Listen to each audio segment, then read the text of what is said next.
Hello everyone, this is Aryan Thakkar, your coach and mentor, and welcome back to my YouTube channel on Aryan Tutorials, where in this video I'll be taking up your ISC Class 12's Rhapsody's fourth poem, which is Death Be Not Proud, written by John Donne. Now, before we get into the detailed line by line explanation of this poetry, let's build a little bit of background about what this poem is. Death Be Not Proud by John Donne is a metaphysical sonnet. It is a metaphysical poetry where metaphysical means that metaphysical poetry is one in which an impersonate object or an idea is given a personal attribute, a person's attribute, which stands as a personification.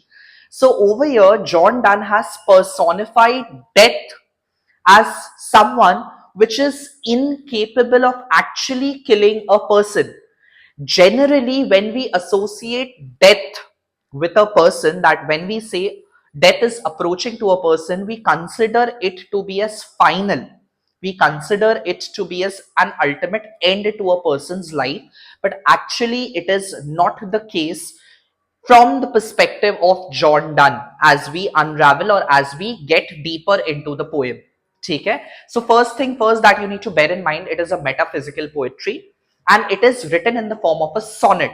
Now, what is a sonnet? A sonnet is a 14-lined poem in which there are three paragraphs, three stanzas, which are in the form of quatrains of 4 lines each, and then we have the last 2 lines as couplet.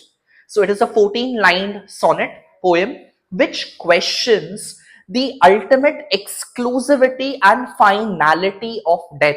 That is death actually final to a person's life, and does it actually bring an end to a person or not? Or is it something more to life after death as well? That is what this poem deeply tries to discover and unravel. So chalo, let's get into the line by line and read a little bit what is it exactly. Now, at the same time, I would also, before we get into this, I would also like to add on by saying that this poem is also a metaphysical conceit. See, why is it called conceit? Because when you draw an extreme comparison of one thing with another, where you are boldly claiming something, right? When you are boldly claiming something, that is referred to as a conceit.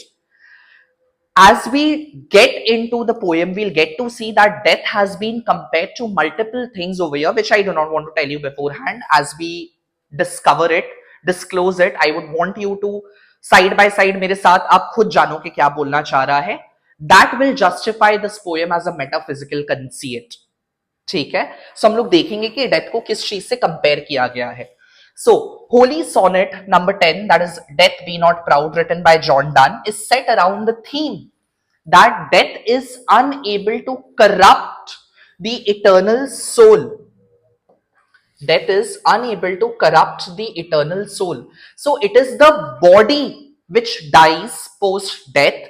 Our body might go along with death, but our soul, it is permanent, it is enduring, and it is everlasting. शरीर का अंत हो सकता है लेकिन आत्मा का कभी भी अंत नहीं हो सकता है. The soul never dies. So soul remains uncorrupted, or it is death is incapable of corrupting the eternal. Eternal यानी everlasting. ठीक है, everlasting, something that is permanent, everlasting soul. The poet debunks the idea. Now, what is the meaning of debunking? Debunking is basically a criticizing. He debunks, he criticizes the idea, the belief that death is a victor. Victor means death is final, death is ultimate. That death is a victor, it is final or ultimate, explaining that it actually cannot kill him. It can just merely only rest his weary is tired, exhausted. ठीक है? His weary, that is tired and exhausted body, and free his soul to heaven. So death can actually pave a path. It can open path for the soul to liberate. Liberation of soul यानी आत्मा का परमात्मा से मिलन का journey. When our soul goes and meets the Almighty, that is what death can only do. It can just open a path for the soul to walk into the higher realm, that is super uh, uh, spiritual realm. ठीक है? To for the soul to walk onto a spiritual journey, onto a spiritual path. That is only death can bring to a body. And apart from that, death cannot corrupt one's soul because soul is eternal. So, over here, death has been personified. इसीलिए आप देखिए लिखा हुआ भी है मैंने. In this poem, Death Be Not Proud, death has been personified as if it were a person, and the poem carries a sort of confrontational tone. It seems as if the poet itself is having a conversation with the death. That death, some people have called you like this, dread. Some people have called you mighty and dreadful, but you are not so. It seems as if the poet itself is having a conversation with the death and is trying to undermine, diminish the idea of ultimate finality of death. ठीक है? So it is personified over your death and it carries a confrontational tone. The title over here, Death Be Not Proud, it is given, it is this particular title has been chosen to grab the attention of the reader that death be not proud. Death, तुम्हें घमंड नहीं होना चाहिए कोई चीज का. So immediately it would strike to your brain that why poet is saying that death should not be proud. So it is to grab the attention of the readers that why death should never be proud of itself. So chalo, let's decode. Death Be Not Proud, written by John Donne. Death, be not proud, though some have called thee mighty and dreadful, for thou art not so. For those whom thou thinkest thou dost overthrow, die not, poor death, nor yet canst thou kill me. So in the first line itself, poem directly confronts death by saying and undermining the grandeur of the death, the stature, like the mighty picture of the death, that death be not proud. Death be not proud, because I agree that some people might have considered you or called you as mighty. Mighty means someone who has the unlimited powers, exclusive power, extremely high amount of power. So some might have called you mighty and dreadful. Dreadful means someone which you should be afraid of, something that you should fear. So some people might have called you mighty and dreadful, but in reality, in actual sense, you are not so. For thou, thou is an archaic form, like in the old English, thou is used for addressing it as you. ठीक है? So thou art, art means you are not so. So it is not the case of you being mighty and dreadful, even though some people might have considered you mighty and dreadful.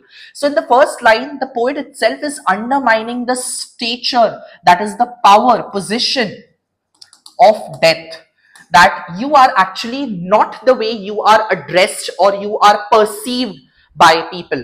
The kind of perspective people hold about you, death, you are actually not in that way. You are not mighty. So over here, poet is contradicting the actual perspective, notion, idea of death as mighty and dreadful, as people consider death to be. It is not the case with the poet himself. Poet does not consider death as mighty and dreadful. And for those, he's talking about for those people whom thou thinkest, whom you think, for those people who mistake you to be overthrowing them, means thou dost overthrow, means when death approaches to a person, people think that it brings the ultimate end to a person. Overthrowing means to be able to engulf a person, to overpower a person. So कहने का मतलब ये है कि जब मौत आता है तो ऐसा लगता है कि उस मौत के अंदर में सब कुछ समा गया है उस इंसान का. That death has the ability to actually kill people, and it is actual victor. It is the ultimate powerful entity. But some people, those people who have mistaken you for your potential of being able to overthrow the person to whom you approach, you are not that. You are not like that. ठीक है? For those whom thou thinkest, those who have mistaken that thou dost overthrow, means people might consider you to be someone who swallows people by bringing an end to their life, by killing them, by bringing their downfall. Die not, poor death. Actually, those people do not die when you approach them. So over here, directly he is aligning die not. When the moment he's saying that when you approach a person and people think that when death comes, the person has to die, there is an ultimate end to the life of a person. Actually, they die not poor death. And why does he chooses poor death? Because he wants to emphasize on the pitiable condition, pitiable plight and state of death, that it actually is incapable of killing a person. So that is why poor death truly cannot kill a person. And this aligns, this connects this idea of resurrection. That is a Christian belief that a life undergoes multiple rebirth. That हम लोग actually before we get moksha or salvation, हमें बहुत बार जन्म लेना पड़ता है to complete our karmic cycle. And that is what it is aligning with that concept, that actually when death approaches, people do not die poor death. So die not poor death, yet, nor yet canst thou kill me. So when you approach a person, neither do those people die whom you approach, and neither you have the capability of killing me as well. ठीक है? Nor even you can kill me. So poet over here is denying the actual ability of death to kill the poet himself, to kill the speaker himself. Why? Because from now, this next stanza, 4 lines, compares death with to something, and it is such an extreme comparison which justifies this poetry as a metaphysical conceit. So let's get into it. From rest and sleep, which but thy pictures be, much pleasure than from thee much more must flow. And soonest our best men with thee do go, rest of their bones and souls delivery. So over here, death has been compared to that of rest and sleep. That death is nothing, death is just an imitation. Imitation yani death is just a copy paste of rest and sleep. So it is like when our tired body, after the entire days of hard work and exhaustion, when our body feels very, weary, we are worn out, when we are tired and exhausted, and at night we undergo sleep so that our body feels rejuvenated and revitalized for the next morning to get into the next task. In the same manner, death has been compared to that kind of a rest and sleep. Like death is just a brief rest for the soul. It's a short rest for the soul. कि कुछ थोड़े से समय के लिए जब death आता है तो हमारी शरीर, हमारी बॉडी जो है, it gets a rest, it gets a peaceful rejuvenation for the next spiritual journey which the soul is about to start off. ठीक है? So from rest and sleep, which but thy pictures be. So death, you are just a picture, you are just an imitation of rest and sleep, and you are just a brief, just a short rest and sleep. So, and then he says that by resting and sleeping, if a body gets pleasure, so after we are tired and रात को जब हम लोग सोते हैं तो सो के उठने के बाद हमारा body, it feels energized for the next day. So basically our body derives pleasure from resting and sleeping. And if you are just an imitation, if you are just a copy of rest and sleep, then from thee much more must flow. From thee means from you much pleasure should come than that of the sleep that we undergo at night. रात को सोने के बाद अगर हमें बहुत अच्छा, next morning हमें बहुत अच्छा फील होता है, we feel more vibrant and more energised, then you are just an imitation of sleep death. तो तुमसे भी तो हमें ज्यादा प्लेजर मिलना चाहिए क्योंकि you are just a prolonged sleep. तुम नॉर्मल स्लीप से थोड़े से ज्यादा लंबे हो. सो थोड़ा सा सोने से अगर हमें अच्छा लगता है तो ज्यादा सोने से हमें ज्यादा अच्छा लगना चाहिए. We should be deriving more pleasure from your prolonged state of sleep. That is what poet is saying. So more pleasure should be derived from you since you are a prolonged version of sleep and imitation of sleep. And I agree that soonest our best men with thee do go, rest of their bones and souls delivery. So it is true that at times, due to mishappenings or mischances, soonest our best men do go. So best men do go, it means a premature death. That even at times when you approach, there are people who are unfortunate enough who have to undergo a premature death.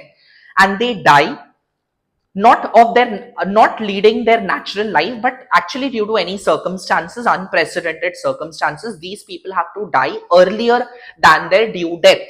So prematurely. And best men means those people who are noble, who are exceptional, who are influential. I agree that at times you come and you engulf, you eat, you feed upon our best men, and they do go with you. But actually it is just when you approach our best men, it is their bones which is going with you. So it is the body which dies, soul gets liberated. Soul's delivery यानी आत्मा को एक spiritual journey पे walk करने का एक मार्ग, एक जरिया, एक वे, एक सोर्स मिल जाता है. So it is like you pave the path, you make the path for the soul to walk into the higher spiritual realm. ठीक है? So death, when you approach, it is the body which dies, but it is the soul that liberates. It is the soul that walks onto the higher realm. ठीक है?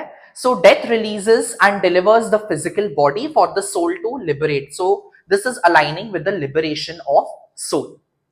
Now in the third stanza, again death has been said that you are not an independent master, rather you are a dependent slave. तुम independently decide नहीं करते हो to approach a person, rather जब कुछ circumstances ऐसे बनते हैं उसके वजह से तुम आके लोगों को approach करते हो and you bring an end to people. And that too, you do not bring a permanent end to people, you just make the way for the people to walk into the higher realm or the dimension, that is the spiritual dimension. So यहाँ पे death को बोला गया है that death is not an independent master, but death is a dependent slave. Slave to what? Thou art slave to fate, chance, kings and desperate men. So death, you are an enslaved individual, you are the slave of who all? Fate. Fate means luck, unpredictability. बुरा किस्मत, आप जा रहे थे road में, unfortunately accident हो गया, कुछ भी some mishappening took place and the person died. So you are a slave to fate, to unpredictability, to chance, that is to kismat, to luck, to kings. Kings yani to the orders of king. So it is like when a king, when a monarch pronounces a death upon a person, execution upon a person, then you come and approach. So you are dependent upon king's orders, you are dependent upon luck, you are dependent upon fate. And desperate men. Now desperate men are those who are violent or who are insane headed, like those who do not think out of rationality. Desperate men could be those people who indulge themselves into violence or who commit crimes. Or desperate men could also be those people who end their own life by committing suicide as well. So are you understanding what is being said? That death, you do not approach naturally to a person. Rather, you are invoked, you are invited by external circumstances. And those external circumstances could be luck, could be fate, could be kings, or could be desperate men. So you are not an independent master of your own. Rather, you are a dependable servant of external circumstances. Okay? And who are your companions? Next line में बोला गया है death के companion कौन कौन है. Who are you friend with death? You are a companion of poppy and charms which can make us sleep as well. Now and better than thy stroke, then why swellest thou death? One short sleep past and we wake eternally. So क्या बोलना चाह रहा है? That you, your companion are poison, war and sickness dwell. Death, you reside with all negative companion. Negative companion means death कब आता है? When a person poisons themselves, right? जब किसी ने जहर खा लिया हो. And those with poison, you live, you reside with poison, you dwell with all the negative companion, that is poison. War means violent death. जब लड़ाई होती है, and लड़ाई होते होते when a soldier is martyred, when the soldier dies while fighting for one's country. And death, your companion is also sickness. जब किसी का तबीयत खराब होता है and that sickness becomes severe, then you approach. So your companions are not positive, your companions are all negative. You dwell, you reside with poison. Now symbolism भी है यहाँ पे. Poison could be referred to as slow death. ठीक है, poison does not bring a direct end to a person. जब कोई poison खाता है तो धीरे धीरे the body starts to malfunction and उसकी वजह से death approaches. So poison is slow death, war is violent death, and sickness is painful death. So your companions are pain, your companion is violence, your companion is slow death, like a miserable death. Then why do you have to be proud of yourself? And then again, death ka effect, impact is being compared with that of poppy and charms. Now what are poppy and charms? Poppy and charms are drugs. When a person drugs himself, like poppy is opium, जो अफीम हम लोग बोलते हैं ना, खसखस, खसखस के सीड से जो अफीम बनता है, if a person has that खसखस, उसे बहुत गहरी नींद आती है, a person feels intoxicated. Charm का मतलब हो गया hypnosis, that using hypnosis technique और एक्सटर्नल इंस्ट्रूमेंट्स को यूज करके स्लीप को एंड पीसफुल स्लीप को इंड्यूस किया जा सकता है, इवोक किया जा सकता है. So it is being said that poppy and charms, that is opium and magic and hypnosis, can also make us sleep as well. They are also capable of making our body retire to sleep. And they are better than die stroke. Poet is saying that these external things which are used to invoke sleep, their impact and their effect is much more better than you coming and approaching death. कि तुम जब आते हो, you just bring a brief sleep to a body, to the soul, and then soul liberates. And so can poppy and charms and external things as well. So drugs can also intoxicate us to undergo a sleep, and they are better than you. Then why swellest thou then? Then why do you swell in pride? Swellest thou then का हिंदी में मतलब होता है फूले नहीं समाना. तो तुम्हें किस बात का घमंड है? तुम क्यों फूले नहीं समा रहे हो? कि तुम्हारे आने से अगर हमें सिर्फ नींद आती है, एंड अगर हम लोग अफीम, that is poppy, and hypnosis को यूज करके भी सो सकते हैं, which are better than you, then what do you have to be proud about? Why are you so proud of yourself? There is nothing to be proud about yourself. ठीक है. So poet is challenging death's superiority and questioning what is so unique about you. क्या है? What is something unique about you that you are just like sleep, and poppy and charms को भी use करके we can sleep as well. So he's questioning. So all these alternatives which is used to induce sleep, to invoke sleep, they are better than thy stroke, better than you. And then the last two couplet, one short sleep past and we wake eternally. So death, when you approach, the body undergoes just a prolonged, a brief, short, छोटा सा sleep. Our body dies, जो हम लोग बोलते हैं ना, शरीर के मरने के बाद 13 दिन तक आत्मा घर में ही भटकती है, रहती है, and it tries to enter the body once again, but then it realises that it can not go back to body and it can not become alive. So it is like a short sleep that the soul is undergoing for that 13 days, and then soul walks into the spiritual realm for its liberation, for its moksha, for its salvation. So it is like you are just like a short sleep past, एक छोटा सा sleep, and then we wake eternally. So after a period of brief sleep, our soul wakes up forever, and soul cannot die after that, and death shall be no more, and death will never exist at all. So once the soul is liberated, soul walks into the spiritual realm, nothing can touch the soul. Soul cannot die after that. So death will cease to exist, and death shall be vanquished. Death will be conquered by the eternality of soul. Soul will conquer over death, ठीक है? And death thou shalt die. So after a short brief sleep, you will not be able to touch the body, therefore you should die death. तुम्हें मर जाना चाहिए, क्योंकि तुम actually में किसी को मार ही नहीं सकते हो. तुम सिर्फ एक जरिया हो. You are just a way through which आत्मा शरीर से अलग होके दूसरे डायरेक्शन में, ऑलमाइटी या स्पिरिचुअल के डायरेक्शन में मूव करना स्टार्ट करता है. So death, you should die. You have no power. So this ends with a very powerful paradox. He dismisses the death's actual power to kill a person. ठीक है? So death की perceived glory को, death has been glorified. A lot of people, अरे भाई मौत आ जाएगा तो सब कुछ खत्म हो जाएगा. यहाँ पे डेथ के उस ग्लोरी को पूरा डिमिनिश कर दिया गया है, पूरा अंडरमाइन कर दिया गया है. ठीक है? I hope that is clear. आपको समझ में आ गया होगा और कुछ बचा नहीं है. आइए थोड़ा सा नोट्स भी पढ़ लेते हैं यहाँ पे जो मैंने बनाया है. सबसे पहले, that this poem is a metaphysical poem. It's a metaphysical conceit. Why is it a metaphysical conceit? Because for its extreme comparisons that has been made, death has been compared to that of poison. Companion है death के, poison है, war है, sickness है. Death has been compared to sleep over here, just a short sleep. उसके बाद death is said to be a dependent slave of fate, chance, kings, and all the external instruments which can invoke death. So that justifies this poem as a metaphysical conceit. It seems as if John Donne is having a conversation with death, so it has a conversational or a confrontational tone. The poem has it. Donne mocks yani he diminishes, वो मजाक उड़ाता है death का, of it being superior and it being incapable of actually killing a person. So Donne over here mocks and defies. Defies means he violates. ठीक है? He violates the power of death to actually kill a person. This poem explores the potential of afterlife. So it is like you are just a means for a soul's delivery. जो ये line आता है, that aligns with the idea of rebirth and resurrection, which is a Christian belief that a life undergoes multiple rebirth and reincarnation till we complete our entire purpose of coming back to this earth, and after that we get moksha or salvation. So that is what it is aligning. It is aligning with the Christian belief of afterlife and rebirth.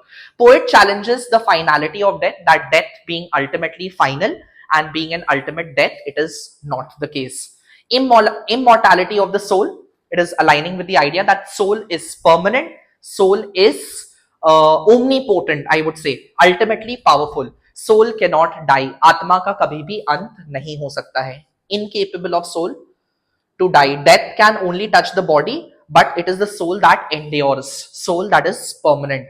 An inversion and subversion of power dynamics, death being considered to be something dreadful and powerful, it's actually that power has been snatched, taken away by the poet from death, and death has been placed on a very lower pedestal, like a lower footing of being something as inferior in comparison to soul. ठीक है? And after soul liberates, death can never touch the soul. So with this we come to the end of the poem. I hope आपको समझ में आ गया होगा. If you want the PDF of this, you need to download my app Aryan Tutorial. आप download कर लीजिए if you are an Android user, and if you are an iOS user, you need to download Class Plus and punch in my organization code, which is, after downloading Class Plus, you need to punch in PLYMMV, and वहां पे आपको ये जो background मैंने पूरा PDF PPT use किया है, इसको आप डाउनलोड कर सकते हो. ठीक है? With this, we come to an end of this poem. I hope you like the explanation. If you are liking my content, then please do like, share, subscribe, and share it with your friends. And for more such quality explanation, keep following our tutorials. Keep studying, keep smiling. I'll see you in my next video. Take care. Bye-bye.